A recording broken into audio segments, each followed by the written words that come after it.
Hello friends, welcome to RK tutorial. ఈరోజు మనము 9th జనవరి 2025 తెలంగాణ టెట్ పేపర్ 1లో వచ్చినటువంటి ఎన్విరాన్మెంట్ బిట్స్ చూద్దాం. మనము ఇది షిఫ్ట్ 2లో జరిగినటువంటి క్వశ్చన్ పేపర్ అనమాట. ఇది ఇందులో ఫస్ట్ క్వశ్చన్ చూద్దాం. మనం ఫస్ట్ క్వశ్చన్ ఏముందంటే, కైలాష్ అనేటువంటి 7 ఏళ్ల బాలుడు ఊబకాయంతో బాధపడుతున్నాడు. అతని తల్లిదండ్రులు అతని ఆహారం గురించి ఆందోళన చెందుతున్నారు మరియు అతని కోసం ఆరోగ్యకరమైనవి ఎంపిక చేయాలనుకున్నారు. కైలాష్ ఆహారంలో ఈ క్రింది వాటిలో ఏ మార్పు అతని బరువును నియంత్రించడంలో అతనికి అత్యంత ప్రయోజనకరంగా ఉంటుంది? మరి ఆప్షన్ చూద్దాం. ఇక్కడ మనం మొదటి ఆప్షన్ ఏముందంటే, చక్కెర కలిగిన సోడాలు శక్తినిచ్చేటువంటి పానీయాలను నీరు మరియు కూరగాయలతో భర్తీ చేయడం మొదటి ఆప్షన్ అనమాట. సెకండ్ ఏముంది, బర్గర్లు, వేపుడులు మరియు పిజ్జా వంటి ఫాస్ట్ ఫుడ్ని తీసుకోవడాన్ని పెంచడము. సెకండ్ రాంగ్, ఎందుకంటే ఫాస్ట్ ఫుడ్ పిజ్జాలు అంటూ తీసుకోరు. తర్వాత థర్డ్ ఏముంది, ఇక్కడ భోజనాల మధ్య విరామ సమయంలో అల్పాహారంగా ప్యాక్ చేసినటువంటి కుకీలు మరియు చిప్లను ఇవ్వడము. ఇది కూడా మనకు ఆరోగ్యానికి మంచిది కాదు, ఇది కూడా ఆన్సర్ కాదు. ఫోర్త్ ఏముంది, ఇక్కడ తృణధాన్యాలకు బదులుగా చక్కెరతో కూడినటువంటి చిరుధాన్యాలను అల్పాహారంగా ఇవ్వడము. ఇది కూడా రాంగ్ అవుతుంది. కాబట్టి మనకు సరైనటువంటి ఆన్సర్ ఏమంటే ఇక్కడ ఫస్ట్ వన్ ఆన్సర్, చక్కెర కలిగిన సోడాలు శక్తినిచ్చేటువంటి పానీయాలను నీరు మరియు కూరగాయలతో భర్తీ చేయడం అనేటువంటి మనకు ఆన్సర్ కావడము జరిగింది. నెక్స్ట్ క్వశ్చన్ చూద్దాం. మనము వీటిని స్ప్రౌట్స్ అని అంటారు. మరి వీటిని అంటే ఫస్ట్ ఏముంది, ఇక్కడ మనకు పరిపక్వ మొక్కలు, సెకండ్ మొలకెత్తిన విత్తనాలు, థర్డ్ వన్ పండ్లు, ఫోర్త్ వన్ దుంపలు. మరి దీనికి ఆన్సర్ ఏమంటే సెకండ్ వన్ మొలకెత్తిన విత్తనాలు. నెక్స్ట్ క్వశ్చన్ చూద్దాం. మనము నెక్స్ట్ క్వశ్చన్ ఏముందంటే, జ్ఞానేంద్రియాలు మరియు వాటి విధుల ఆధారంగా సరికాని జతను ఎంచుకోండి. జ్ఞానేంద్రియాలు మరియు వాటి విధుల ఆధారంగా సరికాని జతను ఎంచుకోండి. మనకు రాంగ్ ఆన్సర్ కావాలంట మనకు. మరి ఫస్ట్ ఆప్షన్ ఏముంది చూడండి, ఇక్కడ కళ్ళు పువ్వుల రంగును తెలుసుకోవడము, ఇది కరెక్ట్ స్టేట్మెంట్ అవుతుంది.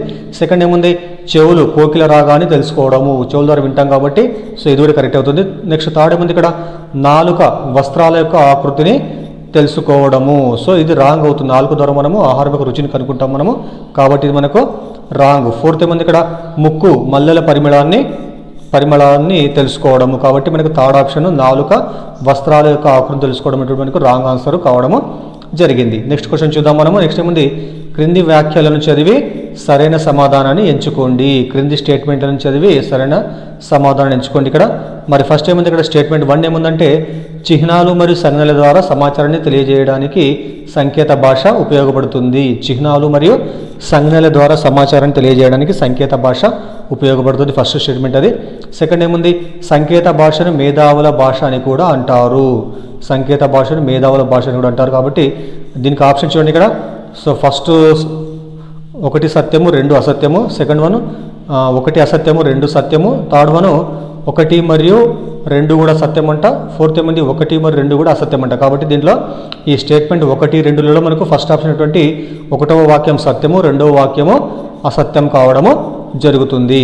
తర్వాత నెక్స్ట్ క్వశ్చన్ చూద్దాం మనము. నెక్స్ట్ ఏముందంటే, క్రింది వాటిలో నోటి ముందు భాగం నుండి వెనుక భాగం వైపుకు ఉన్నటువంటి దంతాల సరైన క్రమం ఏది? క్రింది వాటిలో నోటి ముందు భాగం నుండి వెనుక భాగం వైపుకు ఉన్నటువంటి దంతాల సరైన క్రమం ఏంటంటే, ఇక్కడ చూడండి, ఇక్కడ మనకు ఆప్షన్లు ఏమైనా ఫస్ట్ విసురు దంతాలు, కొరుకు దంతాలు, కోర దంతాలు, నములు దంతాలు. సెకండ్ వన్ విసురు దంతాలు, కోర దంతాలు, నములు దంతాలు, కొరుకు దంతాలు. థర్డ్ వన్ కోర దంతాలు, కొరుకు దంతాలు, విసురు దంతాలు, తర్వాత నములు దంతాలు. ఫోర్త్ ఏముంది, ఇక్కడ కొరుకు దంతాలు, కోర దంతాలు, నములు దంతాలు, విసురు దంతాలు. దీంట్లో మనకు ఫోర్త్ ఆప్షన్ కొరకు దంతాలు, కోర దంతాలు, నములు దంతాలు, విసరు దంతాలు, ఇవి మనకు ఆన్సర్ కావడము జరిగింది. తర్వాత నెక్స్ట్ క్వశ్చన్ చూద్దాము. క్రింది వాటిలో ఏ వాతావరణ పొరను భూమి యొక్క ఉపరితలం నుండి పైకి వెళ్ళే ఎత్తు పరంగా మధ్య పొరగా పరిగణిస్తారు? దీనికి ఆప్షన్ చూద్దాం. ఇక్కడ మనము స్ట్రాటో ఆవరణము, ట్రోపో ఆవరణము, మిసో ఆవరణం, తర్వాత థర్మో ఆవరణం. మరి దీనికి ఆన్సర్ ఏమంటే థర్డ్ వన్ మిసో ఆవరణమును ఏమంటారు, ఇక్కడ వాతావరణ పొరను భూమికి ఉపరితలం నుండి పైకి వెళ్ళే ఎత్తు పరంగా మధ్య పొరగా పరిగణించడం జరుగుతుంది. నెక్స్ట్ క్వశ్చన్ చూద్దాం మనము. సో నెక్స్ట్ ఏముందంటే, సముద్ర తీరానికి సమీపంలో ఉన్నటువంటి ఒక నగరంలో ఇంధనం యొక్క డిమాండ్ పెరుగుతుంది. స్థానిక ప్రభుత్వము భూ వనరులపై ఆధారపడకుండా పునరుత్పాదక ఇంధనాన్ని ఉపయోగించాలనుకుంటున్నారు. ఈ తీర ప్రాంత నగరానికి క్రింది వాటిలో ఏది అత్యంత అనుకూలంగా ఉంటుంది? ఇక్కడ ఫస్ట్ ఆప్షన్ చూద్దాం మనము, థర్మల్ పవరు, సెకండ్ అలల శక్తి, థర్డ్ వన్ జీవ ద్రవ్యశక్తి, ఫోర్త్ వన్ శిలాజ శక్తి. కాబట్టి మరి సముద్ర మట్టం దగ్గరగా ఉన్నటువంటి అక్కడ ఉన్నటువంటి వనరులు మనకి ఏముంటాయి, ఇక్కడ అలలు ఉంటాయి. కాబట్టి అలల శక్తిని ఉపయోగించడం అనేటువంటి జరుగుతుంది. కాబట్టి మనకు ఆన్సర్ ఏమంటే అలల శక్తి. తర్వాత నెక్స్ట్ క్వశ్చన్ చూద్దాం మనము. నెక్స్ట్ ఏముందంటే ఇది విటమిన్ డి యొక్క అత్యంత సహజమైన మరియు ప్రాథమిక వనరుగా పరిగణించబడుతుంది. ఇది విటమిన్ డి యొక్క అత్యంత సహజమైన మరియు ప్రాథమిక వనరుగా పరిగణించబడుతుంది. ఏంటి ఇక్కడ ఆప్షన్ ఏమన్నా ఇక్కడ ఫస్ట్ది ఆకుకూరలు, సెకండ్ వన్ సూర్యకాంతి, థర్డ్ వన్ తృణధాన్యాలు, ఫోర్త్ వన్ పాల ఉత్పత్తులు. కాబట్టి దీనికి ఆన్సర్ ఏమంటే సెకండ్ వన్ సూర్యకాంతి. సూర్యకాంతి మనకు ఆన్సర్ కావడము జరిగింది. నెక్స్ట్ క్వశ్చన్ చూద్దాం మనము. జంతువు మరియు మొక్క రెండు జలావాసాలుగా ఉన్నటువంటి సరైన జతను గుర్తించండి. జంతువు మరియు మొక్క రెండు జలావాసాలుగా ఉన్నటువంటి సరైన జంతువుని గుర్తించండి. ఇక్కడ మనకి ఫస్ట్ ఆప్షన్ ఏముంది ఇక్కడ మడ మొక్క మరియు పెంగ్విన్ జంతువు. మడ అనేటువంటి మొక్క, అదేవిధంగా పెంగ్విన్ జంతువు అంటే ఇక్కడ ఇది కాదు ఆన్సర్. తర్వాత సెకండ్ ఏముంది ఇక్కడ మల్లె అనేటువంటిది మొక్క, తర్వాత జెల్లీ ఫిష్ జంతువు, ఇది కూడా కాదు. మరి థర్డ్ ఏముంది ఇక్కడ నీటి కలువ అనేటువంటిది మొక్కకు సంబంధించినటువంటిది, అదేవిధంగా సింహము జంతువుకు సంబంధించినటువంటిది, కాబట్టి ఇది కూడా ఆన్సర్ కాదు. మరి ఫోర్త్ ఏముంది ఇక్కడ ఫిస్టియా మొక్క, తర్వాత మరియు ఆక్టోపస్ జంతువు, కాబట్టి మనకు ఫోర్త్ ఆప్షన్ పిస్టి అనేటువంటి మొక్క మరియు అదేవిధంగా ఆక్టోపస్ అనేటువంటిది జంతువు. ఈ రెండు కూడా మనకు ఆన్సర్ కావడము జరుగుతుంది. తర్వాత నెక్స్ట్ క్వశ్చన్ చూద్దాము. నెక్స్ట్ ఏముందంటే క్రింది వాటిలో మానవులలో శ్వాసకోశ వ్యవస్థ యొక్క ముఖ్యమైనటువంటి అవయవాల యొక్క సరైన సెట్ను గుర్తించండి. క్రింది వాటిలో మానవులలో శ్వాసకోశ వ్యవస్థ యొక్క ముఖ్యమైనటువంటి అవయవాల యొక్క సరైన సెట్ ఏమంటే ఇక్కడ మరి ఆప్షన్ చూద్దాం మనము. ఊపిరితిత్తులు, గుండె మరియు శ్వాసనాళము, సెకండ్ వన్ ఊపిరితిత్తులు, కడుపు మరియు డయాఫ్రాగమ్, థర్డ్ వన్ శ్వాసనాళము, మూత్రపిండాలు మరియు శ్వాసనాళాలు, మరి ఫోర్త్ ఏముంది ఇక్కడ ఊపిరితిత్తులు, శ్వాసనాళము మరియు శ్వాసనాళం మరియు శ్వాసనాళాలు. కాబట్టి మనకు ఫోర్త్ ఆప్షన్ మనకు ఆన్సర్ కావడము జరిగింది. ఊపిరితిత్తులు, శ్వాసనాళం మరియు శ్వాసనాళాలు, ఇవి మనకు ఆన్సర్ కావడం జరిగింది. తర్వాత నెక్స్ట్ క్వశ్చన్ చూద్దాము. క్రింది వాటిలో ఏది గుండె మరియు ప్రసరణ వ్యవస్థ ద్వారా రక్తం యొక్క మార్గాన్ని సరిగ్గా వివరిస్తుంది? క్రింది వాటిలో ఏది గుండె మరియు ప్రసరణ వ్యవస్థ ద్వారా రక్తం యొక్క మార్గాన్ని సరిగ్గా వివరిస్తుందంటే మరి ఆప్షన్ చూద్దాం మనము. మొదటి ఆప్షన్ ఏముంది ఆక్సిజన్ రహిత రక్తము ఎడమ కర్ణికలోకి ప్రవేశిస్తుంది, ఊపిరితిత్తులకు పంపబడుతుంది, ఆపై ఆక్సిజన్ ఉన్న రక్తము కుడి కర్ణికకు తిరిగి వస్తుంది, ఇది కాదు ఆన్సర్. తర్వాత సెకండ్ చూద్దాము. ఊపిరితిత్తుల నుండి ఆక్సిజన్ యుత రక్తం అంటే ఆక్సిజన్ కలిసినటువంటి రక్తము ఎడమ జఠరలోకి ప్రవేశిస్తుంది, శరీరానికి పంపబడుతుంది, మరియు ఆక్సిజన్ రహిత రక్తం కుడి కర్ణికకు తిరిగి వస్తుంది, ఇది మనకు కరెక్ట్ ఆన్సర్ కావడము జరిగింది. మరి థర్డ్ ఆప్షన్ చూద్దాం. ఇక్కడ ఏముంది ఇక్కడ శరీరం నుండి ఆక్సిజన్ రహిత రక్తము కుడి జఠరికలోకి ప్రవేశిస్తుంది, ఎడమ కర్ణికకు పంపబడుతుంది, మరియు ఆక్సిజన్ యుత రక్తం ఎడమ జఠరికకు తిరిగి వస్తుంది, ఇది ఆన్సర్ కాదు. తర్వాత నెక్స్ట్ ఫోర్త్ ఏముంది ఆక్సిజన్ యుత రక్తము కుడి కర్ణికలోకి ప్రవేశిస్తుంది, కుడి జఠరికకు పంపబడుతుంది, ఆపై ఆక్సిజన్ రహిత రక్తం ఊపిరితిత్తులకు పంపబడుతుంది, ఇది కూడా మనకు ఆన్సర్ కావడము కాదు. కాబట్టి మనకు సెకండ్ ఆప్షన్ మనకు ఆన్సర్ కావడము జరిగింది. నెక్స్ట్ క్వశ్చన్ చూద్దాం మనము. నెక్స్ట్ ఏముందంటే క్రింది వాటిలో పశుపోషణ క్రిందికు రానిది. క్రింది వాటిలో పశుపోషణ కిందికి రానిది ఏమంటే ఇక్కడ ఫస్ట్ ఆప్షన్ ఏముంది పాడి పరిశ్రమ, సెకండ్ కోళ్ల పరిశ్రమ, థర్డ్ వన్ పంట సాగు, ఫోర్త్ వన్ తేనెటీగల పెంపకము. మరి దీంట్లో ఇక్కడ ఆన్సర్ పంట సాగు అనేటువంటిది మనకు పశుపోషణ కిందికి రాదు. నెక్స్ట్ క్వశ్చన్ చూద్దాం. ఇక్కడ చాలా ప్రాచీనమైనటువంటి త్రిపీఠకాలు ఎక్కువగా ఈ భాషలో రచించబడ్డాయి. చాలా ఇంపార్టెంట్ ఇది. చాలా ప్రాచీనమైనటువంటి త్రిపీఠకాలు ఎక్కువగా ఏ భాషలో రచించబడ్డాయి అంటే ఇవి ఫస్ట్ ఆప్షన్ సంస్కృతము, second option Pali, third option Tibetan, fourth option Chinese. కాబట్టి మనకు ఆన్సర్ ఏమంటే సెకండ్ ఆప్షన్ పాళీ భాషలో త్రిపీఠకాలు రచించబడ్డాయి. తర్వాత నెక్స్ట్ క్వశ్చన్ చూద్దాం మనము.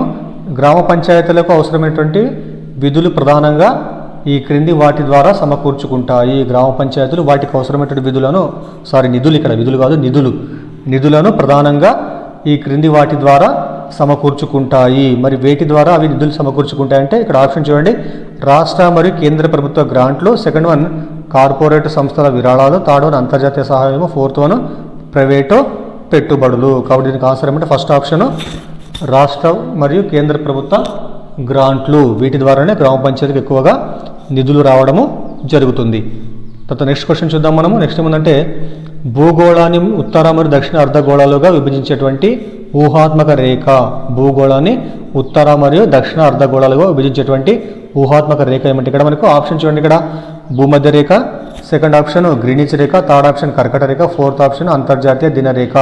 మీకు అందరూ తెలిసి చాలా ఈజీ క్వశ్చన్ ఇది. భూమధ్య రేఖ భూగోళాన్ని ఉత్తర దక్షిణ ధృవాలుగా ఉత్తర దక్షిణ అర్ధగోళాలుగా విభజించడము జరుగుతుంది. నెక్స్ట్ క్వశ్చన్ చూద్దాం మనం. నెక్స్ట్ ఏముందంటే తెలంగాణలోని ఈ జిల్లాలో బొగతా వాటర్ ఫాల్స్, బొగతా జలపాతం అనేటువంటిది ఏ జిల్లాలో తెలంగాణలో ఉందంటే ఇక్కడ ఆన్సర్ చూడండి. ఇక్కడ మనకు ఆప్షన్లు కొమరం భీం జిల్లా, సెకండ్ వన్ ములుగు జిల్లా, థర్డ్ వన్ వరంగల్ జిల్లా, ఫోర్త్ వన్ జగిత్యాల జిల్లా. మరి దీనికి ఆన్సర్ ఏమంటే ములుగు జిల్లా. బొగతా జలపాతం అనేటువంటిది మనకు ములుగు జిల్లాలో ఉండడము జరిగింది. తెలంగాణ చిన్న జిల్లా కూడా మనకి ఇది అంటే తక్కువ జనాభా ఉన్నటువంటి జిల్లా కూడా మనకు ములుగు జిల్లా కావడము జరుగుతుంది. తక్కువ జనసాంద్రత ఉన్నటువంటి జిల్లా కూడా అనమాట. తర్వాత నెక్స్ట్ క్వశ్చన్ చూద్దాం మనము. సింధు గంగా మైదానం యొక్క తూర్పు భాగము ప్రధానంగా వీటి ద్వారా ఏర్పడింది. సింధు గంగా మైదానం యొక్క తూర్పు భాగము ప్రధానంగా వేటి ద్వారా ఏర్పడింది అంటే ఇక్కడ ఆప్షన్ చూద్దాం మనము. సింధు మరియు దాని ఉపనదులు, సెకండ్ వన్ గంగా మరియు దాని ఉపనదులు, తర్వాత third one Brahmaputra, fourth one Sindhu మరియు గంగా నది. మరి దీనికి ఆన్సర్ ఏమంటే బ్రహ్మపుత్ర. సింధు గంగా మైదానం యొక్క తూర్పు భాగము ప్రధానంగా వీటి ద్వారా ఏర్పడింది అంటే అది బ్రహ్మపుత్ర ద్వారా ఏర్పాటు కావడము జరిగింది. నెక్స్ట్ క్వశ్చన్ చూద్దాం మనము. సాంప్రదాయకంగా కల్పసూత్ర ఈ జైన మహర్షికి ఆపాదించబడింది. సాంప్రదాయకంగా కల్పసూత్ర ఏ జైన మహర్షికి ఆపాదించబడిందంటే సో ఫస్ట్ ఆప్షన్ మహావీరుడు, సెకండ్ ఆప్షన్ భద్రబాహువు, థర్డ్ ఆప్షన్ గౌతముడు, ఫోర్త్ ఆప్షన్ ఉమస్వతి. కాబట్టి దీనికి ఆన్సర్ ఏమంటే సెకండ్ ఆప్షన్ భద్రబాహువుకు కల్పసూత్ర అనేటువంటి ఇది ఆపాదించబడింది. తర్వాత నెక్స్ట్ క్వశ్చన్ చూద్దాం మనము. నెక్స్ట్ ఏముందంటే థార్ ఎడారిలో ఎక్కువ భాగం రాజస్థాన్ రాష్ట్రంలోని ఈ భాగంలో ఉంది. మరి ఏ భాగంలో చూద్దాం. ఇక్కడ ఆప్షన్లు మనము ఆరావళి పర్వతాల తూర్పు భాగము, ఆగ్నేయ భాగము, పశ్చిమ భాగము, తర్వాత దక్షిణ భాగము. మరి ఆన్సర్ ఏమంటే ఇక్కడ పశ్చిమ భాగంలో మనకు రాజస్థాన్లో ఉన్నటువంటి థార్ ఎడారి ఎక్కువగా ఆ భాగంలో ఉండడము జరుగుతుంది. నెక్స్ట్ క్వశ్చన్ చూద్దాము. నెక్స్ట్ ఏముందంటే సముద్ర మట్టం నుండి ఒకే ఎత్తులో ఉన్నటువంటి ప్రదేశాలన్నింటినీ కలిపేటువంటి రేఖలను ఎలా పిలుస్తారు. దీనికి ఆప్షన్ ఫస్ట్ వన్ ఏముంది ఐసోబార్లు, second one isotherms, third one isobaths, fourth one contour రేఖలు. మరి ఆప్షన్ ఏమంటే మనకు కాంటూర్ రేఖలు అంటే ఇక్కడ మనకు సముద్ర మట్టం నుండి ఒకే ఎత్తులో ఉన్నటువంటి ప్రదేశాలన్నింటినీ కలిపేటువంటి రేఖలను ఏమంటారంటే కాంటూర్ రేఖలని అంటారు. తర్వాత నెక్స్ట్ క్వశ్చన్ చూడండి.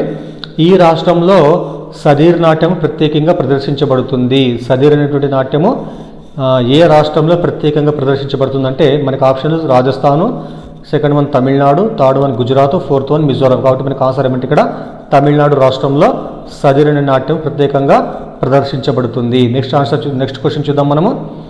అంత్యోదయ అన్న యోజన ఏఏవై యొక్క ప్రాథమిక లక్ష్యం ఏమిటి. అంత్యోదయ అన్న యోజన అనే పథకం యొక్క ప్రాథమిక లక్ష్యం ఏంటంటే ఫస్ట్ ఆప్షన్ మనకి ఏముంది ఇక్కడ పాఠశాల విద్యార్థులకు మధ్యాహ్న భోజనం అందించడము, అతిపేద కుటుంబాలకు ఆహార భద్రతను కల్పించడము, థర్డ్ వన్ నైపుణ్యాభివృద్ధిని ప్రోత్సహించడము, ఫోర్త్ వన్ రైతులకు రుణాలను అందించడము. మరి దీని యొక్క ఆన్సర్ ఏమంటే అతిపేద కుటుంబాలకు ఆహార భద్రతను అందించడము లేదా కల్పించడం అనేటువంటిది అంత్యోదయ అన్న యోజన పథకం యొక్క ముఖ్య ఉద్దేశం అనమాట. తర్వాత నెక్స్ట్ క్వశ్చన్ చూద్దాము. విజయనగర సామ్రాజ్యంలో అమర నాయకులకు అమరం పైన ఆదాయం వసూలు చేసేటువంటి బాధ్యతను అప్పజెప్పేటువంటి వారు. ఇచ్చట అమరం అనగానేమి. మరి అమరం అంటే ఏమి చూద్దాం. ఇక్కడ ఆన్సర్ మనకు ఆప్షన్లు నిర్ణీత ప్రాంతాలపై రెవెన్యూ శిస్తు వసూలు చేసేటువంటి అధికారము, సెకండ్ ఏముంది ఇక్కడ సొంత గ్రామాల నుండి లేదా వారి బంధువుల నుండి శిస్తు వసూలు చేసేటువంటి అధికారము, థర్డ్ ఏముంది వ్యాపారస్తుల నుండి శిస్తు వసూలు చేయడము, ఫోర్త్ ఏముంది ఇక్కడ నిర్ణీత ప్రాంతంలో రెవెన్యూ శిస్తు వసూలు చేసి అవసరమైనప్పుడు తిరిగి ప్రజలకు ఇవ్వడము. కాబట్టి దీనికి ఆన్సర్ ఏమంటే ఫస్ట్ వన్ అమరం అంటే ఏమని ఇక్కడ నిర్ణీత ప్రాంతాలపై రెవెన్యూ శిస్తు వసూలు చేసేటువంటి అధికారాన్ని అమర నాయకులు నిర్వహించేటువంటి వారు. తర్వాత నెక్స్ట్ చూద్దామని నెక్స్ట్ క్వశ్చన్ ఏమందంటే గుంటూరు జిల్లాలోని అత్యంత ప్రసిద్ధి చెందినటువంటి అమరావతి స్తూపం వీరి పాలనలో నిర్మించబడింది. చాలా ఇంపార్టెంట్ ఇది. గుంటూరు జిల్లాలో ఉన్నటువంటి అత్యంత ప్రసిద్ధి చెందినటువంటి అమరావతి స్తూపము ఎవరి కాలంలో నిర్మించబడింది అంటే మనకు ఆప్షన్ చూడండి. ఇక్ష్వాకులు, శాతవాహనులు, కాకతీయులు, గుప్తులు. మరి ఎవరి కాలం అంటే ఇది మనకు శాతవాహనుల కాలంలో అమరావతి స్తూపం అనేటువంటిది గుంటూరు జిల్లాలో నిర్మించబడింది. నెక్స్ట్ క్వశ్చన్ చూద్దాము. క్రింది వాటిలో స్వీయ అభ్యసనానికి అత్యధిక అవకాశం ఉన్నటువంటి పద్ధతి ఏమిటి. క్రింది వాటిలో స్వీయ అభ్యసనానికి అత్యధిక అవకాశం ఉన్నటువంటి పద్ధతి ఏమిటి. ఇక్కడ ఫస్ట్ వన్ ఆప్షన్ ప్రదర్శన పద్ధతి, సెకండ్ వన్ లెక్చర్ కము డిమాన్స్ట్రేషన్ పద్ధతి, థర్డ్ వన్ కార్యాచరణ పద్ధతి, తర్వాత ఉపన్యాస పద్ధతి. మరి దీనికి ఆన్సర్ ఏమంటే కార్యాచరణ ఆధారిత పద్ధతి, యాక్టివిటీ బేస్డ్ మెథడ్ అనమాట. తర్వాత నెక్స్ట్ క్వశ్చన్ చూడండి. నెక్స్ట్ ఏముందంటే పియాజే యొక్క కాగ్నిటివ్ డెవలప్మెంట్ సిద్ధాంతం యొక్క ఈ దశలో మేఘాలు కనిపించినప్పుడు వర్షాలు కురుస్తాయని పిల్లలు అర్థం చేసుకుంటారు, కానీ మేఘాలు వర్షాలకు కారణమవుతాయని వారికి ఇప్పటికీ తెలియదు. మరి ఇదేమంటే ఇక్కడ ఫస్ట్ దీని ఆప్షన్ చూద్దాం మనము. ఇంద్రియ చాలక దశ, సెకండ్ పూర్వ ప్రచాలక దశ, థర్డ్ వన్ మూర్త ప్రచాలక దశ, ఫోర్త్ వన్ నియత ప్రచాలక దశ. కాబట్టి మనకు ఆన్సర్ ఏమంటే పూర్వ ప్రచాలక దశ. పియాజే ప్రకారము కాగ్నిటివ్ డెవలప్మెంట్ సిద్ధాంతంలో ఈ దశలో అంటే ఏ దశలో ఇక్కడ మనకు పూర్వ ప్రచాలక దశలో విద్యార్థులు మేఘాలు కనిపించినప్పుడు వర్షాలు కురుస్తాయని పిల్లలు అర్థం చేసుకుంటారు, కానీ మేఘాలు వర్షాలకు కారణమవుతాయని వారికి ఇప్పటికీ తెలియదన్నమాట. తర్వాత నెక్స్ట్ క్వశ్చన్ చూద్దాం మనము. నెక్స్ట్ ఏముందంటే క్రింది వాటిలో ఒకటి బోధించే విధానం అలాగే అభ్యాసకులకు అభ్యసన అనుభవాన్ని తెలియజేస్తుంది. క్రింది వాటిలో ఒకటి అంటే క్రింది వాటిలో ఏ అంశము బోధించే విధానము అలాగే అభ్యాసకులకు అభ్యసన అనుభవాన్ని తెలియజేస్తుందంటే ఫస్ట్ వన్ పాఠ్య ప్రణాళిక, second one teacher diary, third one syllabus, fourth one period plan. కాబట్టి ఏంది ఇక్కడ మనకు క్రింది వాటిలో ఏంది ఇక్కడ మనకు అది పీరియడ్ ప్లాన్. పీరియడ్ ప్లాన్ ఏం చేస్తే మనకి అది బోధించే విధానం అలాగే అభ్యాసకులకు అభ్యసన అనుభవాన్ని తెలియజేస్తుంది పీరియడ్ ప్లాన్ అనేటువంటిది అనమాట. తర్వాత నెక్స్ట్ క్వశ్చన్ చూద్దాము. నెక్స్ట్ ఏముందంటే తెలంగాణ రాష్ట్రంలోని ప్రస్తుత 5వ తరగతి సాంఘిక శాస్త్ర పాఠ్యపుస్తకంలో ఈ క్రింది విద్యా ప్రణాళిక దృక్పథము లేదా ఉపగమం ఆధారంగా రూపొందించబడ్డాయి. మరి తెలంగాణ రాష్ట్రం అటువంటి 5వ తరగతి సాంఘిక శాస్త్ర పుస్తకాలు వేటి ఆధారంగా రూపొందించబడ్డాయి అంటే ఫస్ట్ ఆప్షన్ ఇక్కడ యూనిట్, సెకండ్ వన్ జమైక్యత, థర్డ్ వన్ కాలానుగుణ, తర్వాత ఫోర్త్ వన్ ప్రత్యేక విషయ. కాబట్టి దీనికి ఆన్సర్ ఏమంటే ఇంటిగ్రేటెడ్గా సమైక్యత ఆధారంగా రూపొందించబడము జరిగింది. నెక్స్ట్ క్వశ్చన్ చూడండి. ఇక్కడ నెక్స్ట్ ఏముందంటే క్రింది వాటిలో పరిసరాల విజ్ఞానానికి సంబంధించి విద్యార్థి కేంద్రీకృత బోధనా పద్ధతి కాని దానిని గుర్తించండి. క్రింది వాటిలో పరిసరాల విజ్ఞానానికి సంబంధించినటువంటిది ఏ అంశము విద్యార్థి కేంద్రీకృత బోధనా పద్ధతికి సంబంధించినది కాదన్నాడు ఇక్కడ. మరి దీనికి ఆప్షన్ ఏమంటే కృత్యము, నియోజనము, తర్వాత ఉపన్యాసం, తర్వాత చర్చ. కాబట్టి దీనికి ఆన్సర్ ఏమంటే ఉపన్యాసం అనమాట. ఉపన్యాసం అనేటువంటిది సరైన ఆన్సర్ కావడము జరుగుతుంది. నెక్స్ట్ చివరి క్వశ్చన్ చూడండి. చివరి క్వశ్చన్ ఏముందంటే సో జతపరిచినట్టు ఇక్కడ జాబితా ఏ, జాబితా బి ఇచ్చినాడు ఇక్కడ. మరి దీనికి ఇచ్చినటువంటి ఆప్షన్ మనకి ఏముందంటే సో 2, 3, 4, 1 అంటే ఇక్కడ ఫస్ట్ దానికి 2 అంట. చూడండి ఇక్కడ ఫస్ట్ ఏముంది ఇక్కడ మనకు ఏ అనేటువంటిది దృశ్య శ్రవణ ఉపకరణములు. దృశ్య శ్రవణ ఉపకరణములు దీని ద్వారా మనం ఏం చేస్తాం, మనం డాక్యుమెంటరీకి సంబంధించినటువంటి అనమాట ఇది. తర్వాత సెకండ్ ఏముంది ఇక్కడ శ్రవణ పరికరములు అంటే టేప్ రికార్డింగ్ అనమాట. అంటే మనము వినడం కోసం ఉపయోగించే అనేటువంటిది యొక్క పరికరం అనమాట. దృశ్య శ్రవణ రెండింటికి కూడా అంటే వినడము తర్వాత చూడడం రెండు కూడా అనమాట డాక్యుమెంటరీ. సెకండ్ వన్ ఏముంది ఇక్కడ శ్రవణ పరికరం కేవలం వినడం కోసమే ఇక్కడ ఇదేంది టేప్ రికార్డింగ్ అనమాట. తర్వాత థర్డ్ ఏముంది ఇక్కడ దృశ్య ఉపకరణములు అదేంది ఇక్కడ స్లైడ్స్ అనమాట. విజువల్ ఎయిడ్స్ స్లైడ్స్ కోసం ఉపయోగిస్తారు. అదేవిధంగా ప్రింటెడ్ ఎయిడ్స్ ముద్రిత ఉపకరణం దేనికోసం అంటే మనకు పీరియాడికల్స్ కోసం అనమాట, పట్టికల కోసము ఇది ముద్రిత ఉపకరణాలు. సో ఇది అనమాట. Thank you. దయచేసి వీడియోని లైక్ చేయండి, అదేవిధంగా షేర్ చేయండి, ఛానల్ సబ్స్క్రైబ్ చేయండి.